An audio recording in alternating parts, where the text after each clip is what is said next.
I wish I knew that just because someone called themselves an expert does not mean that they actually are.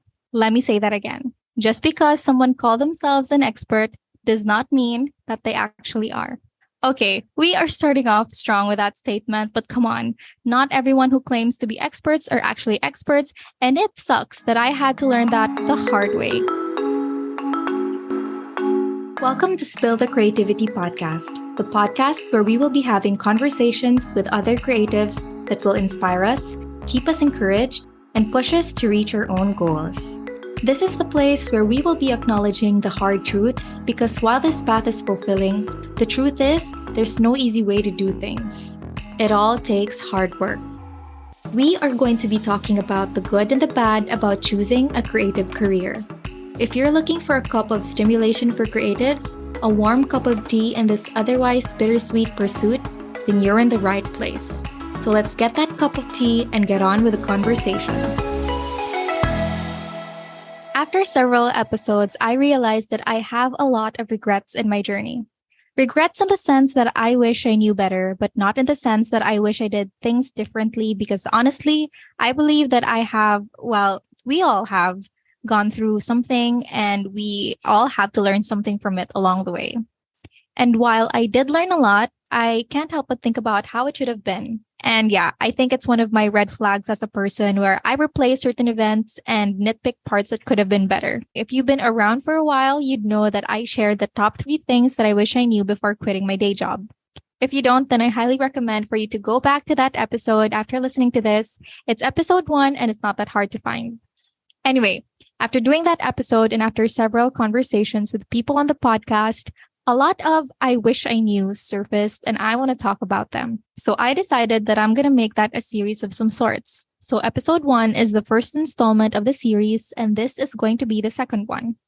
And today we are going to talk about every beginner's toxic trait, hoarding courses. Now, don't even try to deny it. It's okay. We've all been there. There's no shame in that. And I want to talk about it because courses, coaches, and mentors are literally sprouting in every corner of the internet almost every single day. I get on TikTok and the first thing I see is a coach selling a course. I go on Facebook and the first thing I see is an ad of a new course that will, quote unquote, lead you to success. And again, no shame, no hate, merely an observation. And the reason why I'm bringing this up is because now that there are so many of them, we have to be all the more careful about which ones we should sign up for and which ones we should invest in. So before we get into all of that, I want to share my hoarding journey so that we can have a little bit of context as to where my thoughts and thought process is coming from. So when I got into freelancing, I was clueless. My undergrad was agribusiness management, and while we did have some entrep and marketing subjects, those were like a long time ago. And they were, I would say, too basic, very theoretical, and just simply outdated. And I also quit my job cold turkey. I did not have money left. And if my unemployment status drags on for more than 3 months, you guys, I'm not even kidding, I would die. I'm also the type of person who needs to have things handed to me. Like, I need a manual of some sorts for me to learn how to do things. Sure, I can learn along the way. I mean, that's pretty much how I survived my corporate life, but that was a luxury that I did not have. I did not have time. In short, I needed something bite-sized and I needed something fast. And so I bought my first course. And the reason why I bought it is because it was marketed to be the course that every beginner should buy or should sign up for. That if you sign up for that course, you will have everything that you need to get time freedom and financial freedom, the 2 most tempting promises that any coach can dangle in front of a student.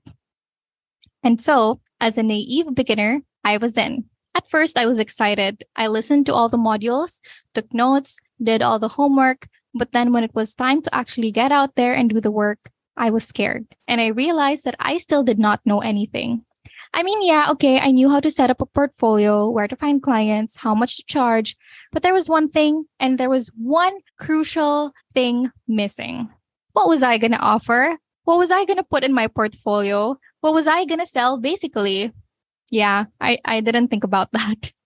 And so like any beginner, I tried to look for what I was good at and then bought another course that was related to the skill that I wanted to learn.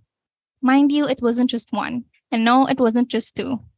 Yes, your girl bought three skill based courses because I was so scared that I was going to miss out on anything. All charged to my credit card. Yes, you guessed it right. Instead of gaining clarity, I just got even more confused.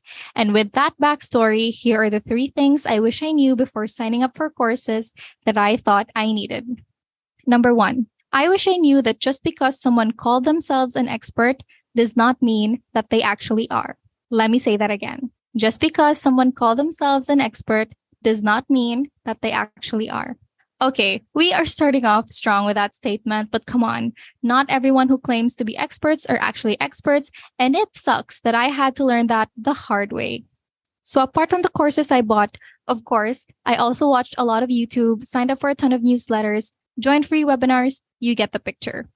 And imagine my surprise when I started a course only to find out that majority, if not all, of the things that were being taught inside were also the same as free content I found on YouTube. I was angry, I was scammed, and I blacklisted that quote unquote expert. Not that it matters because the person doesn't know me, but yeah, that felt good. I mean, I don't want to be too hard on myself back then because I was really clueless and I did not know better. But perhaps that was one necessary lesson to learn to shake me out of my cluelessness. Consider the lesson learned. And now I know better. So whenever I look for programs to sign up for, I do a very thorough due diligence. I check the coach or the mentor's background, I interview the active students, and I also interview the inactive ones. I know it might sound intense, it might sound a little bit crazy, but girl, we worked hard for that money and we don't want a wannabe expert to get them. Which leads me to number two. I wish I knew how awesome my network was and that I wish I made most of my circle. Not like in the user kind of way, but in a genuinely asking for help kind of way. I mean, I'm an extrovert. If you and I have met in real life, you'd know that you and I can be best friends after 10 minutes, maybe five. And even in the virtual space, I am pretty much very quote unquote feeling close with a lot of people. Not sure if that's a good thing or a bad thing, but that trait has allowed me to meet and pick the brains of amazing people on the internet who do not hesitate to share their knowledge for free. And so it just sucks that looking back, I had a pretty solid network. I know a lot of people from different industries, people who actually know what they're doing. But I don't know, it never occurred to me to just send a DM or an email asking for help.